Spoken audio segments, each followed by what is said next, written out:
when I was small, I had a slight tremor in my hands, and that didn't bother me. I didn't eat peas very often, and if I did, I had to squish them on my fork. Fast forward until I was in my 40s when it started to become a problem because I was a podiatrist and my hands began to shake much more. And at that point I was prescribed propranolol, and that worked well. So fast forward again until I was in my 50s and my tremor was getting progressively worse until I had reached the age of 60 when it got so bad that if I was going to do a patient, then I had to have a ton of medication to stop my hands from shaking.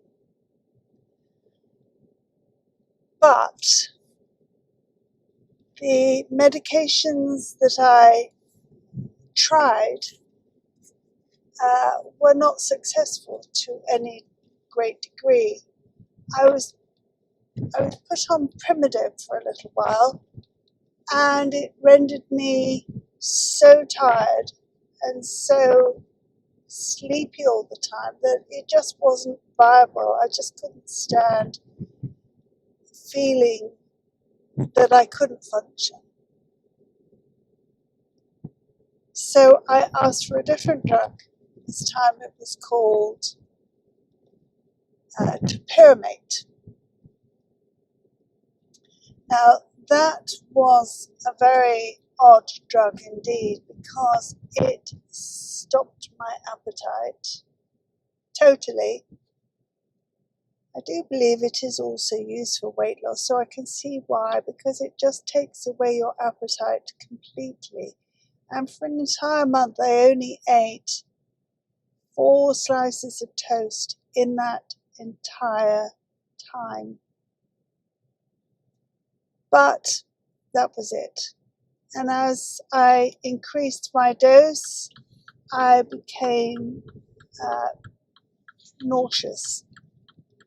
And I felt nauseous all the time while I was taking it. It did slow down my tremor a little bit, but it was an unpleasant side effect that I had to put up with.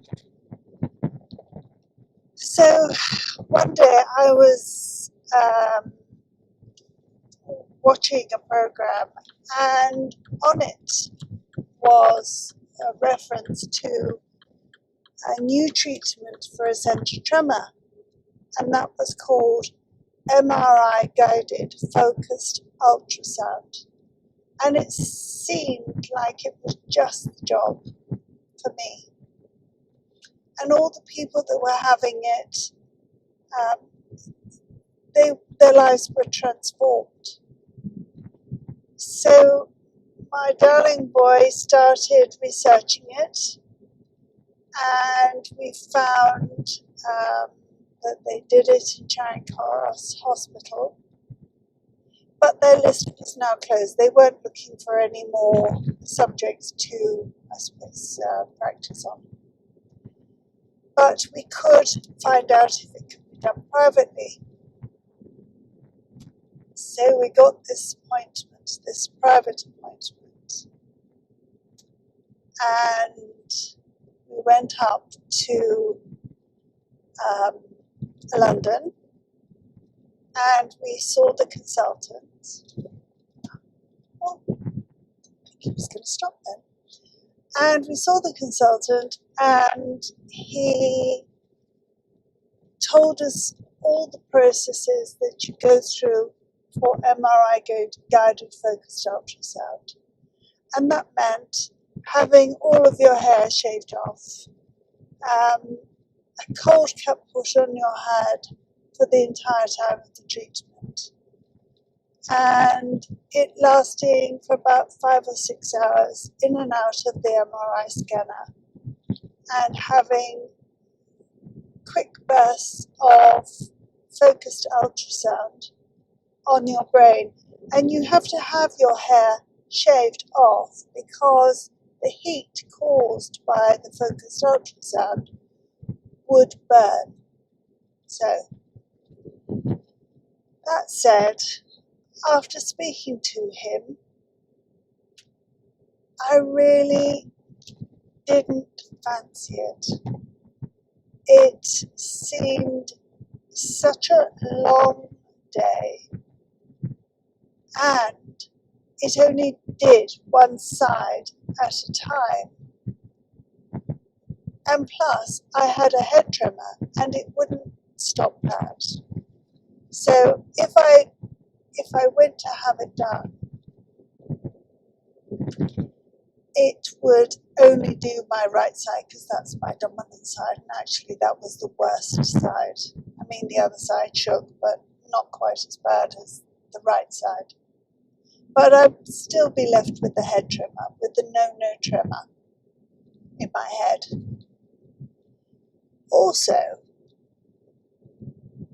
if after the first or second or whatever blip of the ultrasound you started to feel unwell, then that was it.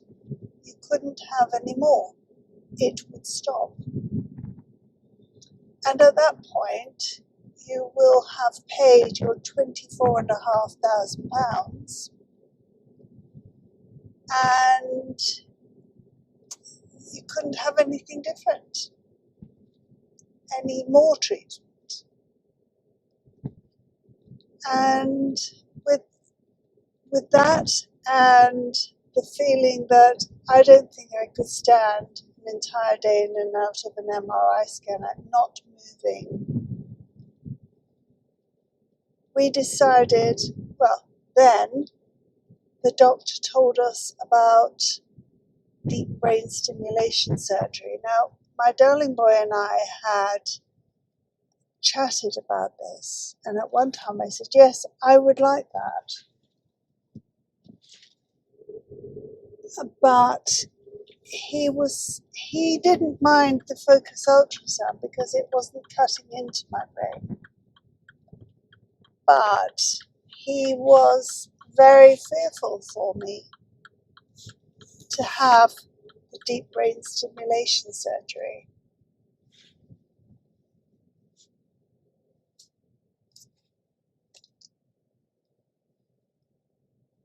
And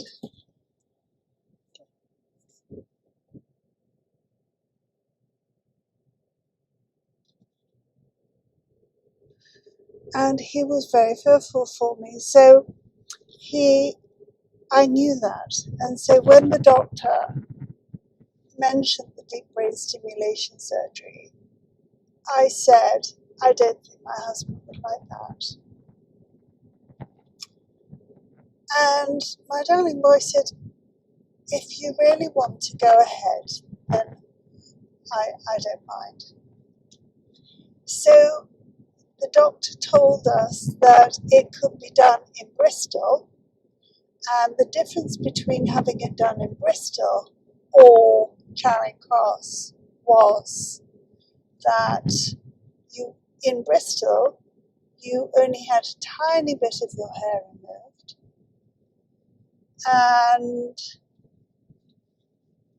you would be asleep for the entire time. And that means even the time when they put the metal splint on your head, a bit like a crown, to keep your head in exactly the place that they want it. And they make little holes all over the place and then screw in the screws to keep this crown in place for the surgery. And that sounded absolutely so much better than being awake for the surgery. So he said, well, why don't you go away and think about it? And we got to the car and we were driving home, and I said, you know, that is the surgery that I want. So that was it. We had made up, well, I had made up my mind. I have to say that I was scared. I mean, if anybody endeavours or embarks on brain surgery and isn't a little worried, then they are foolish at best, or insane at worst, because, you know, having your brain messed around with is not to be done lightly. But that's what I decided.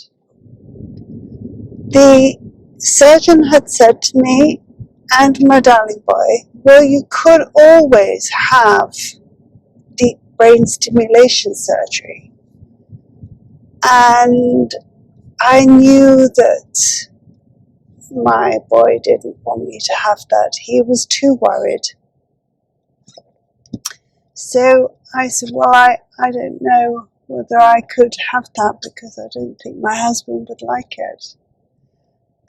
To which he said, well, if it would sort you out, and if you really wanted to have it, then go ahead. So the consultant said, well, why don't you go away and think about it and get back to me? Well, actually, I think I'd already made my mind up at that point that I would go for it. It could have been done, he said, it could be done at Bristol. And at Bristol, you're put to sleep. You don't have to be awake for the entire operation like you do in other hospitals. And in other hospitals, they shave off all of your hair prior to the operation. And goodness knows, you know, I have enough problems with my hair as it is, let alone having it shaved off deliberately. You know, I definitely would have worn a wig if that were the case. So, on the way back from Charing Cross, my darling boy and I discussed it, and I said, I really do think that I would go for it. And, you know, he was supportive, but he was very frightened, as was I. You know, nobody wants to think of your brain being operated on. I mean, I didn't have a tumour or anything, thank goodness, but it's still a scary thing with probes being put into your brain, etc. And every operation comes with a risk.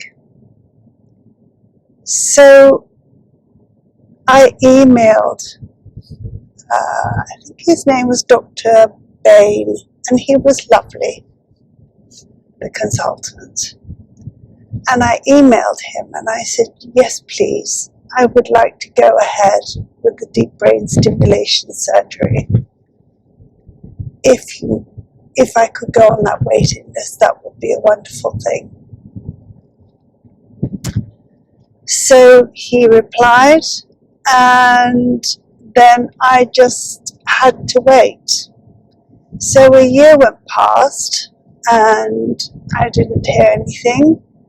But I thought, well, you know, I'm not getting any worse. I was just terrible at that point. And to be honest, I was too scared. I thought, oh, I'm going to just wait. I'm just going to wait. And if they never call me again, then it was meant to be. I'm not meant to have it done, because I was scared. So a year went past, and eventually I got an appointment, and I went to see we drove down to the Bristol Brain Centre in obviously Bristol, and they did various tests. One of those was holding a cup of water, which was somewhat problematic for me. And I splashed it all over the consultant's desk. But he didn't mind. I think he was expecting it. And there was only a little bit at the bottom of the cup. He was much more cautious with me than my actual test for my shaking was. And they filled those cups up. So anyway, I had that test, and then he said that he would put me forward, but prior to that I had to have a whole load of assessments whilst being videoed so that they could see what I was like prior to my operation, and that would be a few weeks hence. So from him I went to see the nurse, who described all of the battery packs, all the stimulators, etc., that would be put, that I could choose from. Some were able to be adjusted remotely by the consultants from Bristol, and you never even had to go to Bristol, which is, scary stuff. So they showed me those. They showed me ones that were not, they just actually, I can't remember, but they did show me a lot. And I plumped for the one that would last 25 years because I've got to that age now. I haven't got quite to that age where I wouldn't get a 10-year guarantee on anything. But I thought 25 years, I'll be 90 something. And, that's, if I had to have it renewed then, I probably would. So, I chose the one that I chose. And it's quite large. I suppose it's about a centimetre thick, and it was about 6 centimetres in length, by about 4 centimetres wide. So it's quite a chunky thing. So I chose that, and I would have to go back down to Bristol on a semi-regular basis to have the system adjusted, which was fine. I'd much rather them do it than me. I have more confidence in them than I do myself. So I plumped for that, and the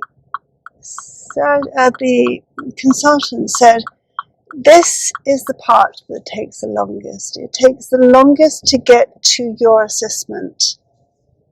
But once you got to your assessment, and had that assessment done, then things speed along quite rapidly.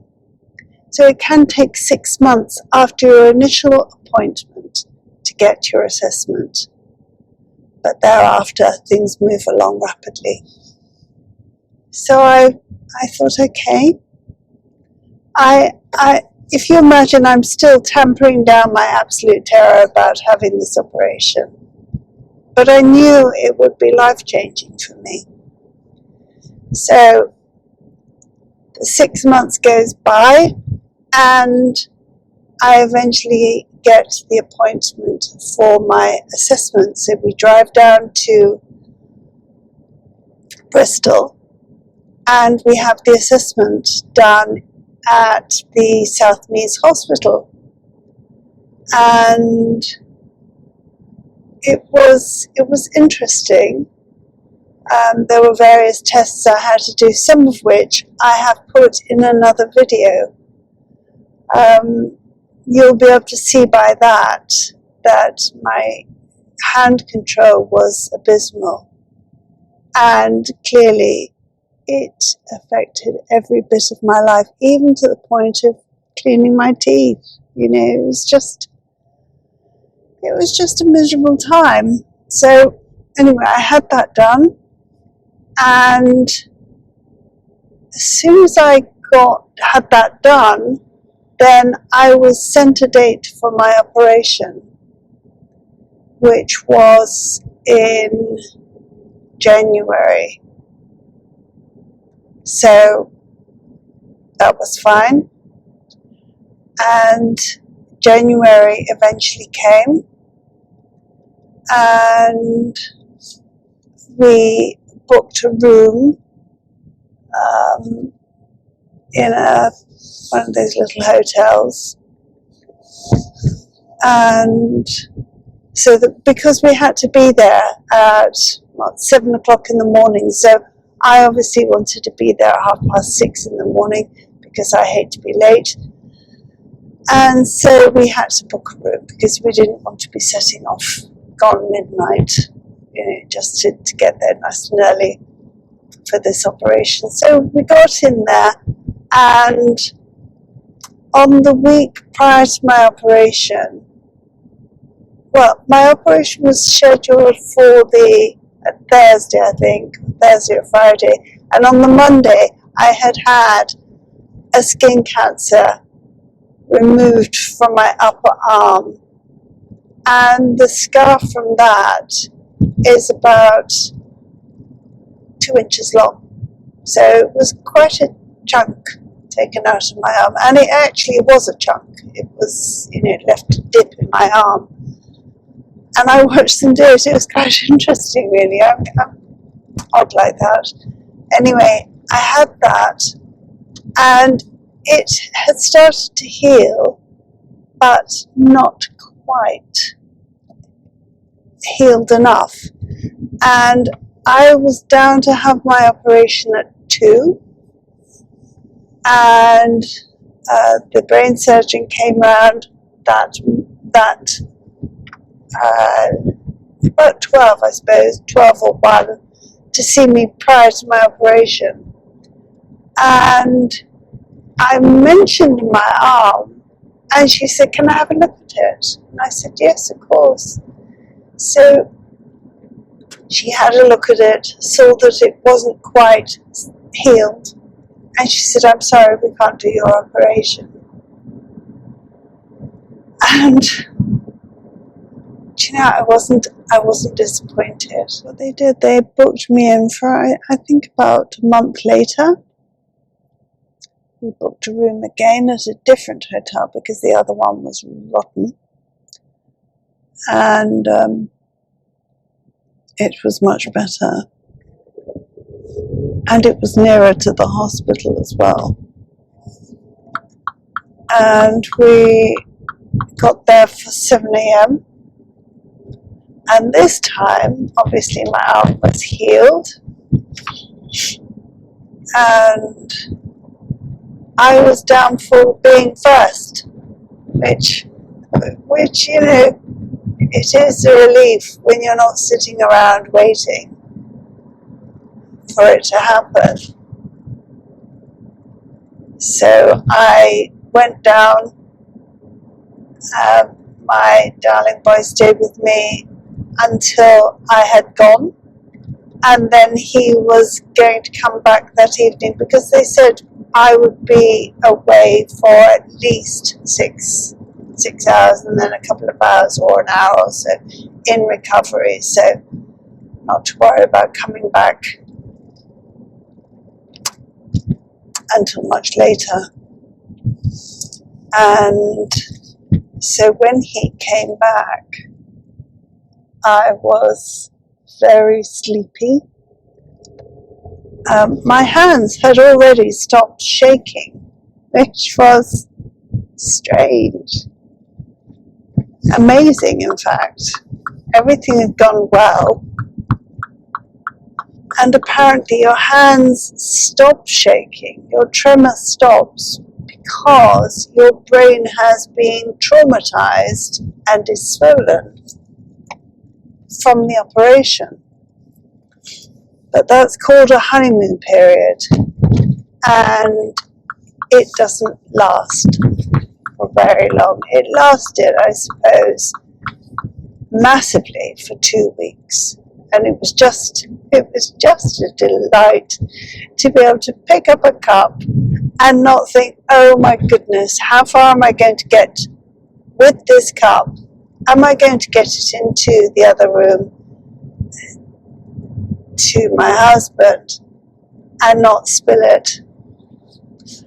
I have always taken my darling boy up a cup of tea in the morning, and then maybe another, and then sometimes another, because he does like to sleep in.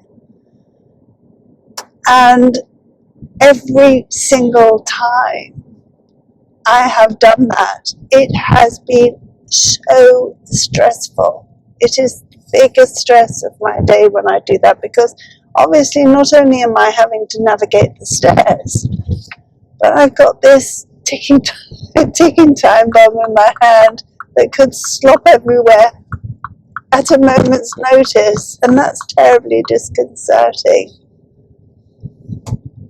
So after the operation, I didn't have that problem, but gradually it came back, and it was still 4 weeks until I was due to be switched on, and I had stopped all of my medications. I had at one point taken, I'll put the information about what I had tried in the past in a little note underneath this video somewhere. So I had tried all these medications. I'd not been successful with them, and I think it was Primidone, made me so tired. I was just fit for lying on the sofa. The other one, beginning with T, at a therapeutic dose, made me feel very nauseous all of the time. And it did make me lose weight because I couldn't eat.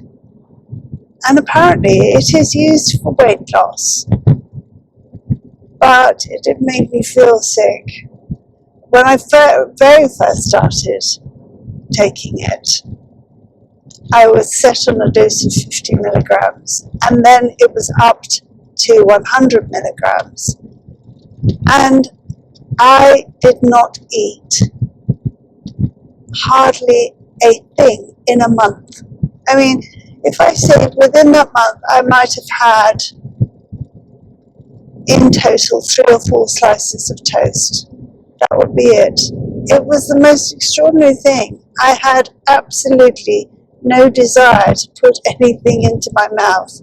I did drink milk, so I was getting some sustenance.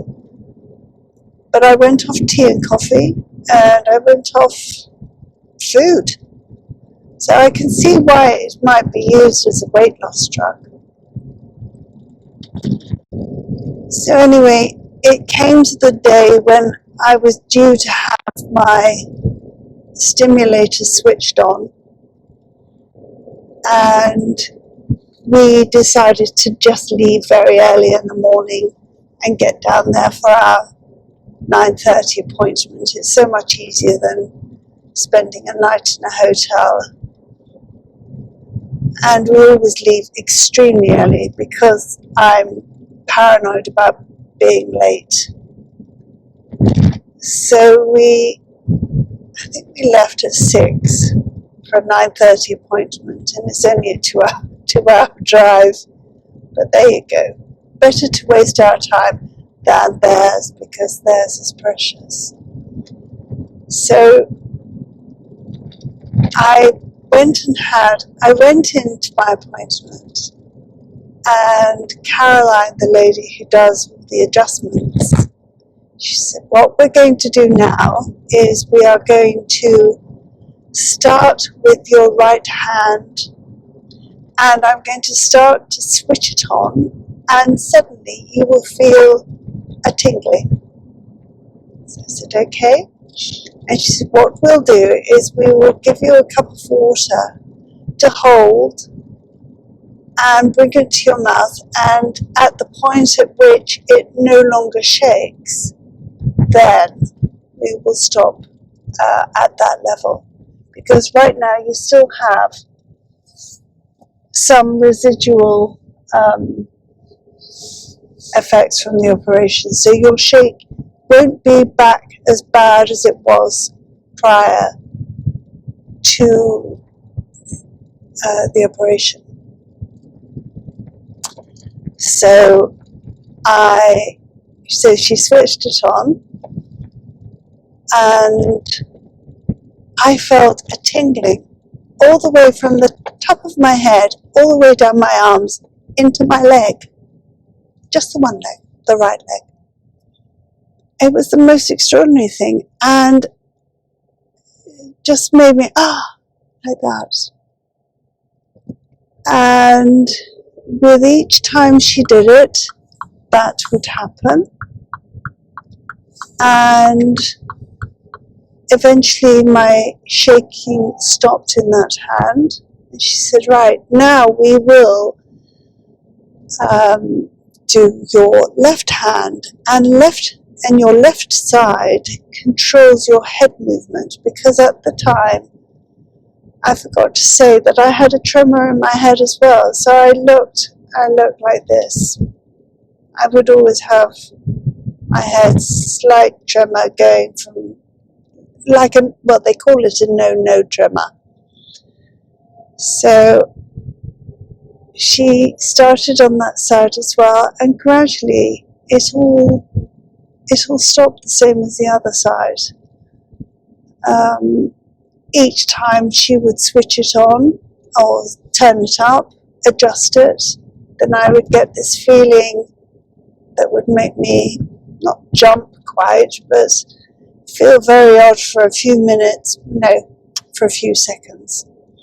And then it would settle, and then she would be able to adjust it a little bit more. At the end of that session, I didn't have any tremor in my head or my hands at all. Prior to that, we went and had a coffee, and I asked my darling boy to take a video of me holding my cup. Now, bearing in mind, my tremor wasn't as bad as it was prior to the operation, because I was still having some residual effect from the operation. Some of that honeymoon period was still lasting. But he videoed me, and my hands were shaking a bit. But afterwards, we went and had another coffee before embarking on our homeward journey. And he did the after video, very short thing, to show that my hands were no longer shaking at all. And it was quite miraculous. Absolutely miraculous. I have found that during those few weeks afterwards and in between my next appointment with Caroline, the tremor had started to come back, and I had adjusted my own settings in my remote control. But it sometimes made me feel as if at that strength, it made me feel as if my mouth wasn't working as it should, and I felt a little bit slurry. So I had to turn it down again, and at my second appointment with Caroline, I told her that, and she readjusted it. So I do find, well, I had it on those settings for some time, but then I found that my balance wasn't quite right, and I was quite likely to walk into doorways frequently, and then I fell over whilst crouching down in Waitrose, and I thought, no, I think I better turn it down just a smidge to stop doing that, because otherwise people just think I'm mad and probably think I'm a drunk. So I turned it down a little bit. So my tremor is tons better because I've turned it down. I could have turned it back up again and I'd have no tremor, but now I've got a tiny weeny bit of a tremor, which I accommodate. And I will speak to her on my next appointment in August to see if I need to adjust it back up again, because I don't want to fall over and I do feel a little bit unsteady. And also I think that it might be why I feel these days that I don't think as quickly as I used to do. When I'm making my videos, I feel as if sometimes I'm searching for a word and I just can't find it. Now that might be my age. It might be I'm lacking in B12, because that can happen too. But I'm just wondering whether it is my stimulator. But even with those things, frankly, I would rather have that than the tremor. And having no tremor, or virtually no tremor, is absolutely life-changing. Well, today I had an MRI scan on my ankles, and I had to turn off my brain stimulator so that I could have that done.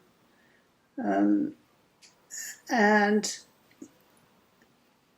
this I'm going to do. I thought I would let you see how I am now without my brain stimulator. And so I'm going to switch it back on.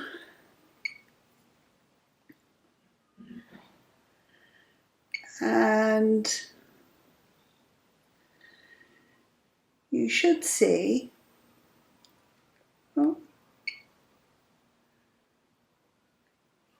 right, that's how it is at the minute, which says the MRI mode is on. So now I have to go back to exit MRI mode, and we shall see what it does. Now when I switched it off, it was instant and it felt horrible. Okay.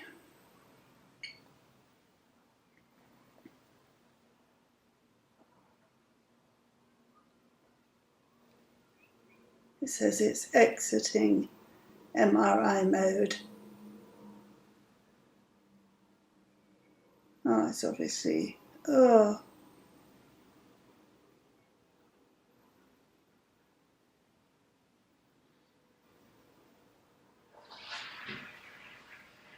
That's it. MRI mode disabled.